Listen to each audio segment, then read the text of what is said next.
Hey guys, welcome back to the channel, part 2 of the service. In this video, I will remember to put up a list of tasks that you could expect to do when you're going through the service, and also the parts that you should be preparing to get from your importer or dealer when you are going to go ahead with a full service. And I'm going to do that as part of a 100-hour and a 300-hour service, so that you have an idea roughly of what you're looking at to accomplish. Now, the reason why I'm doing this video on the carburetor here at in my headquarters is simply because we lost audio while filming at the main office, and at the factory, and I had no idea that that problem occurred. So now, going through the edited footage, I need to complete some of the elements. I need to redo it, and this is why I've got the carburetor here with me. I'm going to do the carburetor with you guys so you can understand, and I'm relaying all the information that was extremely important that we learned at Nirvana. Not that I didn't know that, but I mean, it was good to put that on video. All right, so the Walbro 37 is the carburetor that we get from Nirvana on all our machines. The kits are adapted by Nirvana, and so they are a little bit different than what you would get directly from Walbro. So let's get right into it for a general service. Now, this question did come up, and we did talk about it at the factory. When would you service the carburetor? When is it prudent to service the machine? And it's every 100 hours or 12 months. A lot with it has got to do with the fact that the fuel has got an effect on the fuel lines and on the membranes. So if the fuel is stored within the machine, if you've got a regime of priming and cleaning your machine completely out, that there's no fuel when you do storage and you have downtime, you're not flying, then it will last longer. But in general, your gaskets, your fuel lines, your carburetor membranes, all of those will start degrading when you get to 100 hours or 12-month period. It is time-based as well.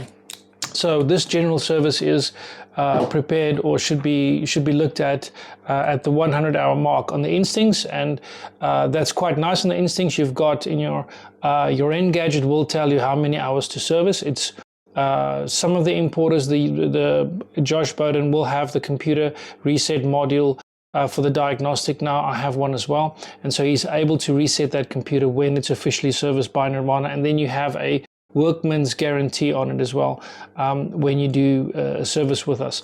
Obviously, you have the peace of mind that a service done in the right way. So at the 100-hour service, we are looking at installing a membrane kit into the carburetor.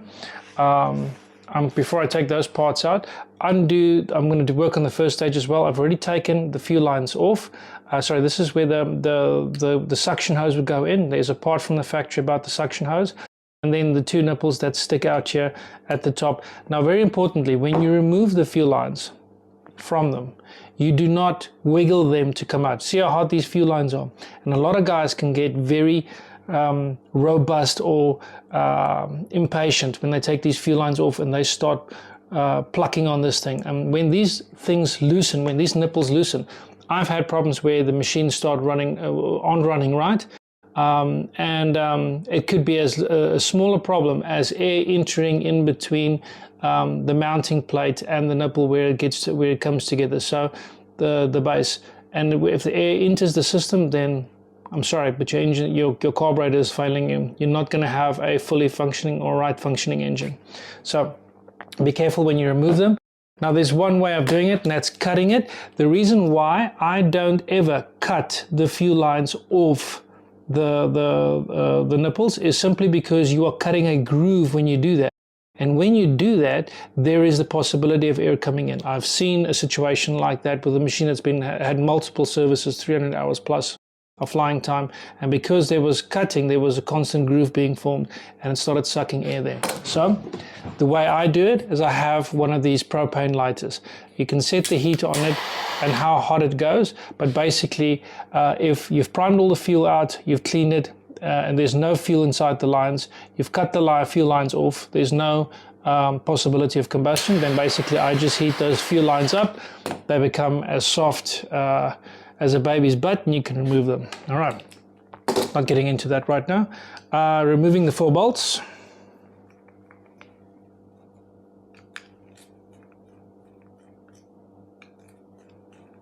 Now this one, take into account, it's almost about 9 years old, and it's not been flown for at least 5 years.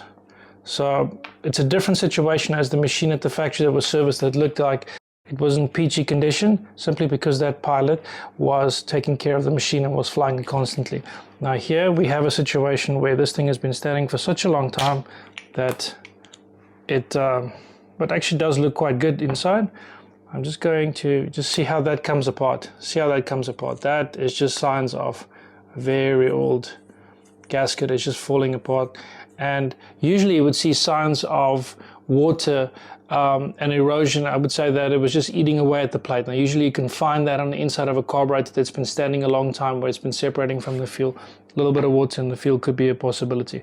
I like seeing this because this is very important to showcase where crap comes into your carburetor and how you could experience problems with your engine. Have a look inside there. You should be able to see a little bit of sand there in the netting. I'm going to remove that.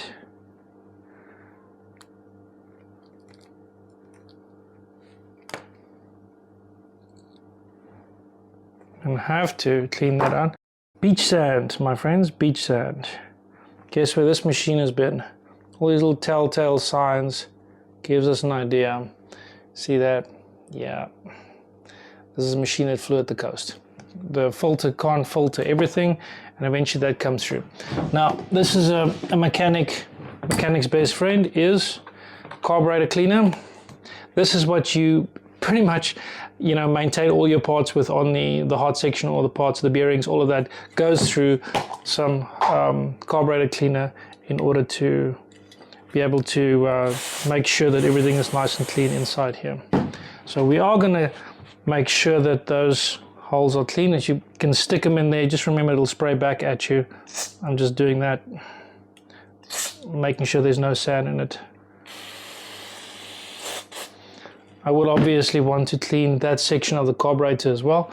I'm not going to do that right now until I've done the other section of it.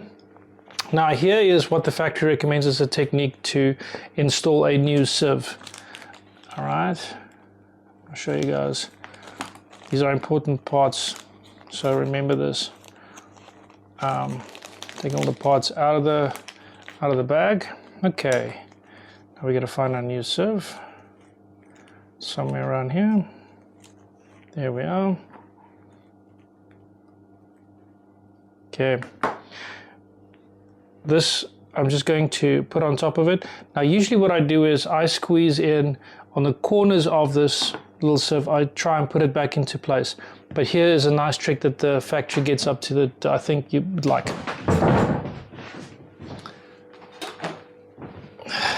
I should actually be saying that what the chief engineer likes to do. Small socket. All right, this is a 4mm socket. Basically, as the sieve comes into place, then you just push down on it.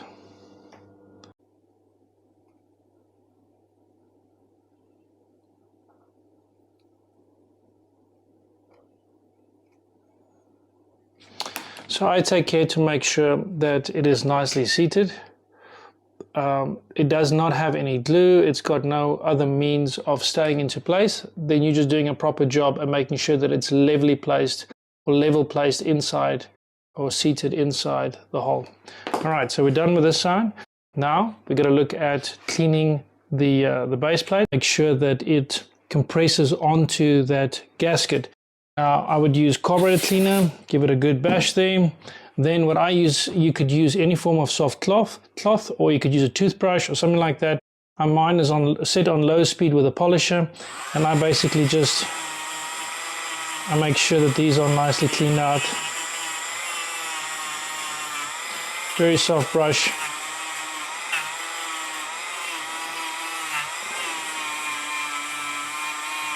Low speed, making sure that it's nicely cleaned up. So that excess pieces of gasket is removed and I didn't do any damage to the carburetor. Making sure it's a job well done. There's no hard pieces there. That's good. All is good. Now, here's something that's important that I'm sure you kids wouldn't know. What is the difference between these two gaskets inside the membrane kit, or at least membranes if you want to call it that? This one is for machines operating at high temperatures. So if you're located in Egypt or the Middle East and you're going to be flying always above 20 degrees Celsius, thermaling kind of pilots, then this is going to be the correct membrane to install. I've never had to do it, especially not in my region, but this is the reason why this gasket exists. This is the one that is for general purpose for pilots that are flying, taking off in colder temperatures, maybe still going to be flying in hot temperatures, but this is the best gasket for all-round use. Now, you got to get, membrane for all-round use, and this is the gasket part of it.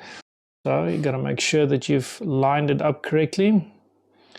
Now, it's important to realize that this is the sequence of installing. This is going to be the membrane goes onto it first, then the gasket, right?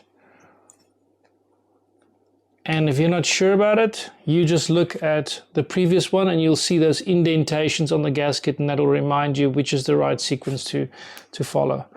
And now I can just put that on, close it up. How tight must these bolts be? Not too tight. Overdoing it, you might have a possibility over time that you can't loosen them, and that's a situation you don't want, because you'll strip these little bolts. If they are too loose, they will vibrate out. There's no Loctite involved with these little bolts.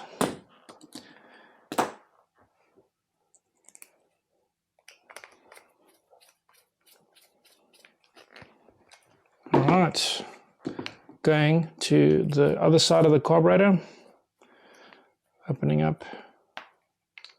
Things are getting interesting here on this side.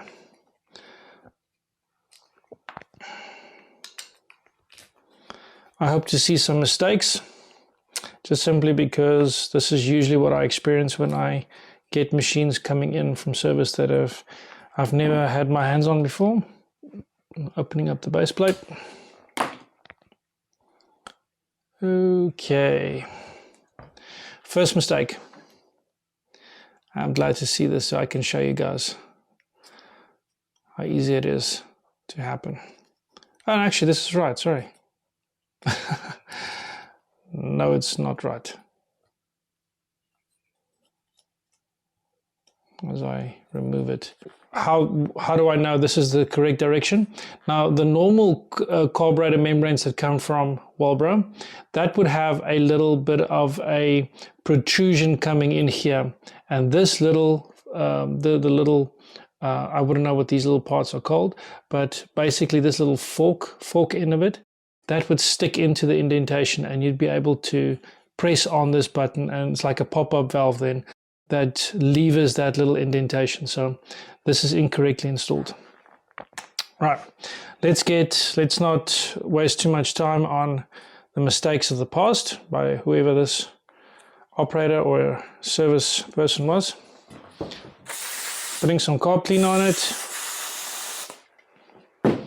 Now what the factory actually recommends is using a blade, a box cutter blade,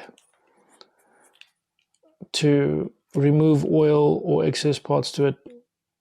Sometimes that would be required, since a little brush effect might not be strong enough to remove all the negative parts.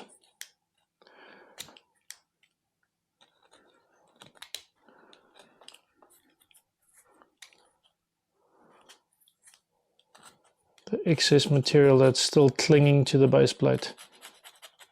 That's all gone now. All right, give it another blast. There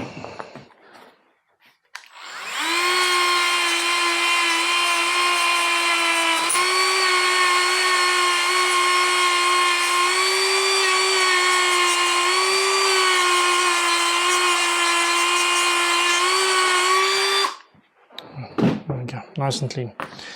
All right, getting to the next stage of the carburetor. 2 screws to undo here. Surprisingly not too tight. This usually is an area where guys have over torqued it. Careful not to damage these little screws. Oh, this gasket. Oh my goodness. Look at the rust. That's bad. That's real bad. The rust is built up between the damn sucker. This is bad. Become part of the carburetor. Be as careful as possible not to damage the carburetor. Wow.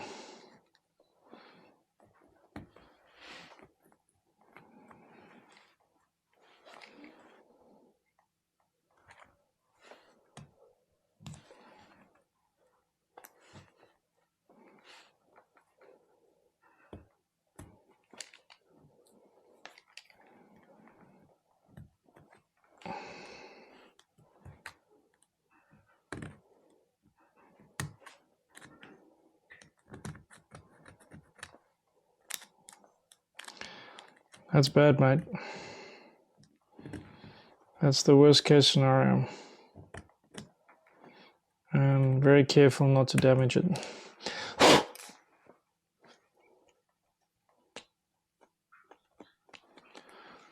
Best thing is going to be to soak it a bit in carb cleaner.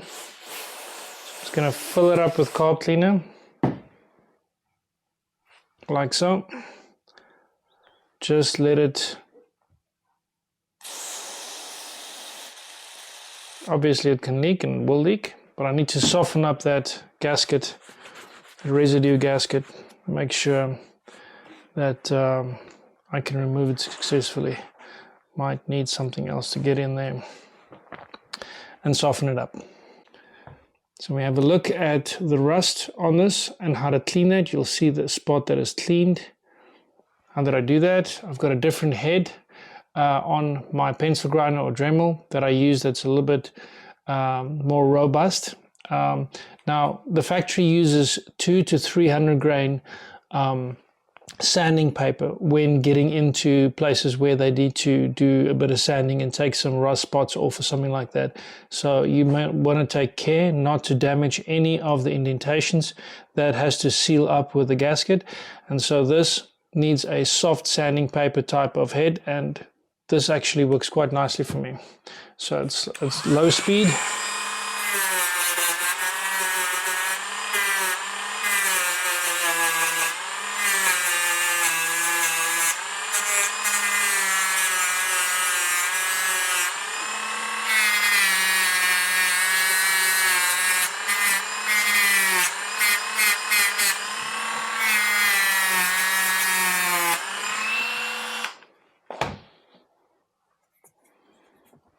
Not too tough on the metal.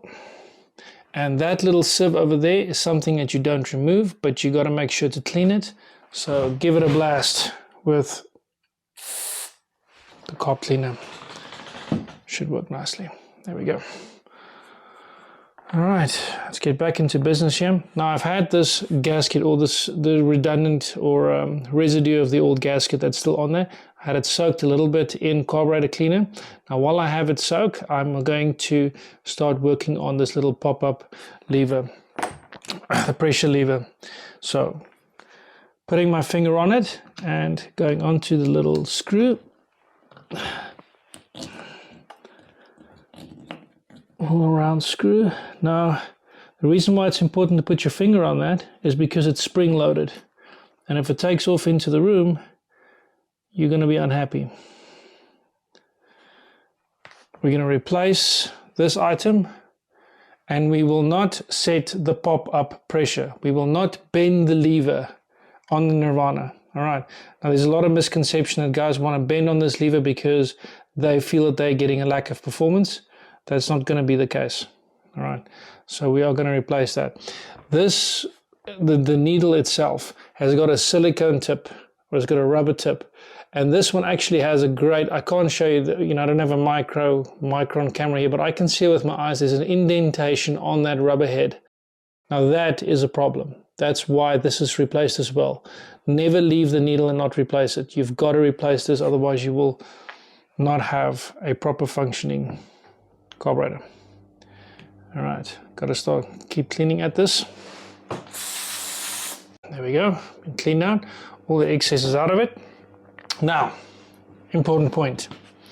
You're going to find two of these gaskets looking extremely similar. When I spoke to the factory about it, they didn't recognize a difference between the two as far as servicing goes, and why that's important. It's because you'll notice that this one has got one hole in it and the opposite doesn't have a hole in it. That is maybe more applicable to a different motor type. But if you are accustomed to flying faster wings at higher altitudes and you're requiring more power from your engine, more thrust from your engine, you will experience problems unless you fit the gasket that has got the two holes to it. I did see someone give an explanation on why there's a difference between these two gaskets, but this is the correct one that you install in the Nirvana. Do not make the mistake of not doing it. I've had a pilot specifically that I knew installed that gasket, and it was a situation of constantly leaning out the carburetor because he didn't get enough thrust from the engine until the point that he seized the engine. Now we can talk about carburetor settings a little bit later, but the point is the culprit that was causing the lack of thrust was this specific gasket in the investigation that was done after that seize. And it's important that this is not widespread knowledge, and this is why it's important for me to mention it in this video. Always look out for this one. All right, going into the correct position. Beautifully polished plate goes back into its place, and the flat screws go in.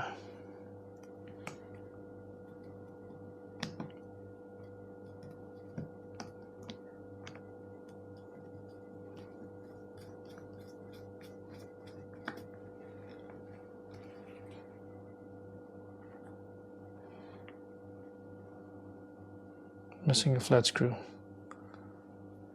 That's not good. Do I need glasses? There we go.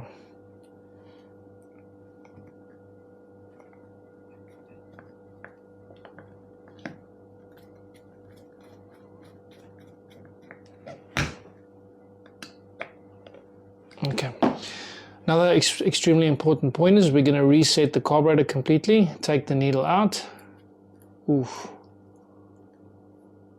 This is horrible. What's wrong here?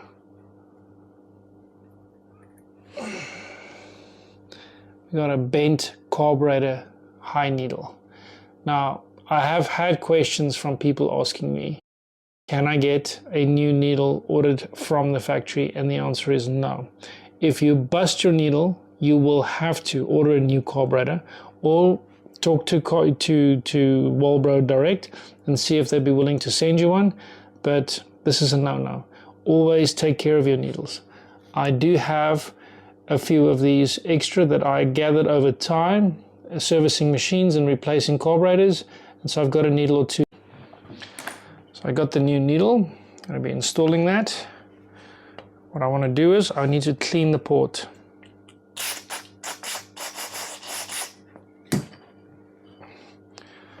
So much trash coming out of that, it's insane. Alright. Probably best to do that before you put the little car plate back. Alright, why is that important? See how thin that needle is, the tip of that needle is? If there's glut or something stuck at the tip of that in the carburetor, you might be servicing this carburetor over and over and over again, and you do not realize that that was where the rubbish was stuck, at the tip. Now, one of the biggest mistakes when servicing a carburetor is that the guys, when they service the needles, they put this in place all the way, going in. Now, they can't get the little primer pump to work because they forgot to open up these needles. So it's important that if you've got it like that, go to the standard setting of a full turn out. On a 200cc, which is this one, it's not a 230. It's not a full turn out. It is a 3/4 or a 4/8 turn. So I'm just turning it a little bit open up. I will fine tune the engine when we go on the process of setting the carburetor. Now I'm going to go to the low needle, get that out, clean it. Bam. See how I go through carburetor cleaner like it's mother's milk. It's just, see how much crap is on that. Wow. Point it away from me.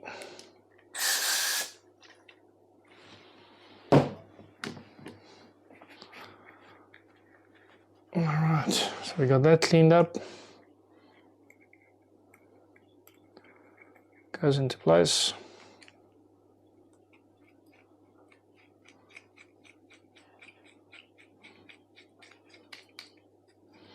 I'm going to open up the low needle to 1/2 a turn.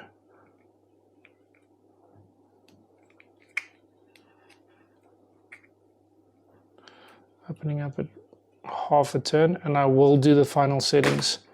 Go with the manual with you guys over it so you know what to expect when you're setting the carburetor. Okay, new needle. We got the spring. If you lose it, oh shit, did I just lose the spring? I was just talking about not losing the spring.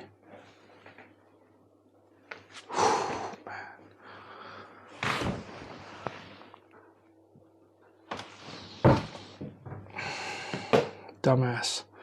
All right, put the spring back in its place. If you lose that, you're gonna have to use a substitute. Never be good as the original. Do not lose your parts, boys, girls, please. Put the new needle in. Grabs on like that. You're just gonna, okay, mess that up. A little bit of a balancing act. The new needle in. Now I gotta just drop it into place. It's not too difficult to achieve. Obviously, doing it from a position where you're sitting down and you're looking at everything, much easier. Now I just press down. Now it's under pressure. And I've got to use the right short bolt or screw to get it into place and secure it.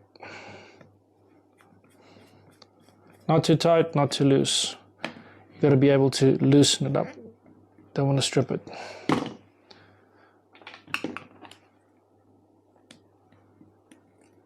There we go. All right, that pop-up should work just nicely. There is no section of this that gets connected to the carburetor plate. You just put the gasket into place. Now this is wrong. This comes on the top.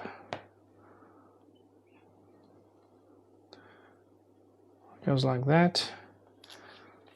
And this one goes to the top, closest to the plate.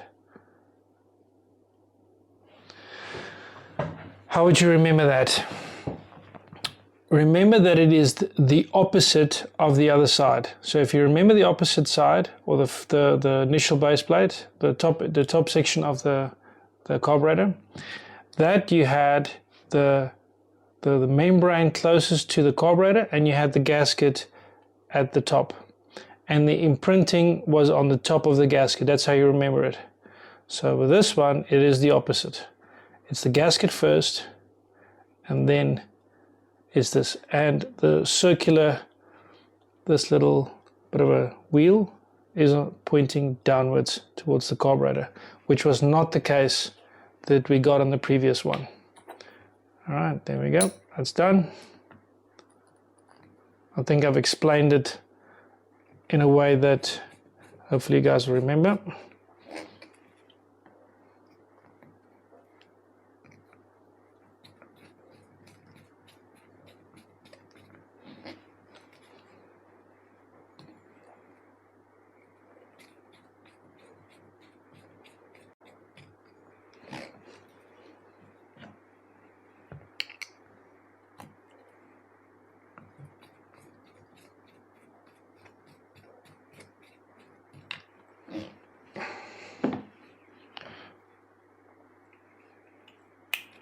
Do you need to fiddle with a butterfly valve? Not necessarily, not unless there is a problem. Now you can clean the outside of the carburetor and make sure all that crap is off it. Takes a bit of a while to get all this cleaned out nicely. That all over the lens? Nope. Remember, carburetor cleaner destroys everything. Dirt. And your relationship with your wife, because if she sees your clothes full of bleach spots, not good, mate. Not good at all. Don't care what your relationship's like. That's why one should be wearing an overall doing this kind of work. However, I'd like to wear my Nirvana shirt. Good to go. All right. That's carburetors for you. Got any questions? Put it in the comment box. I do know what questions are going to be popping up. It would be something like, how do I know which one of the primer pipes goes where over here? And things like that. I'm going to show you guys realistic field repair techniques to determine that. I'm not going to just give you an outright rule which is which, because you will not get it right anyway. You'll not remember that. So I'm going to teach it to you in such a way that you'll be able to remember it for field repair. All right.